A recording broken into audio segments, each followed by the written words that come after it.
সারা দেশে বিভিন্ন সময় গ্রেফতার নেতাকর্মীদের মুক্তির দাবিতে শনিবার সকালে ঢাকার বিভিন্ন এলাকা থেকে খণ্ড খণ্ড মিছিল নিয়ে বিএনপির নেতাকর্মীরা জড়ো হতে থাকেন কেন্দ্রীয় কার্যালয়ের সামনে। তবে কেন্দ্রীয় কার্যালয়ের সামনে থেকে মিছিল বের করতে চাইলে পড়তে হয় পুলিশের বাধার মুখে।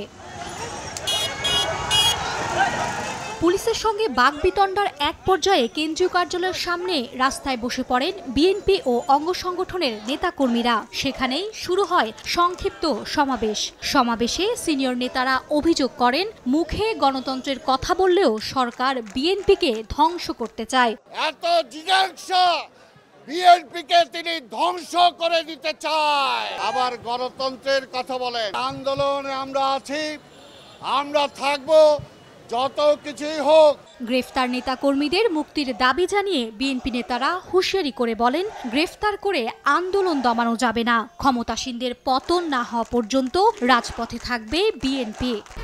1, 2, 3 ঢাকায় জমি জিতে নিন 100% ক্যাশব্যাক সহ 20 কোটি টাকার পুরস্কার। এই যে অবৈধ নির্বাচন, এই যে অবৈধ সরকার, এইটা তো চোরাবালির উপর দাঁড়িয়ে আছে, যে কোনো সময় এটা বালির মধ্যে ডুবে যেতে পারে। সমাবেশ শেষে আবারও মিছিল করার চেষ্টা করেন বিএনপি নেতা কর্মীরা। পুলিশ বলছে অনুমতি না থাকায় জননিরাপত্তা বিবেচনায় মিছিল করতে দেয়া হয়নি। আনুষ্ঠানিকভাবে আমাদের কাছে কোনো অনুমতি প্রার্থনা করে নাই।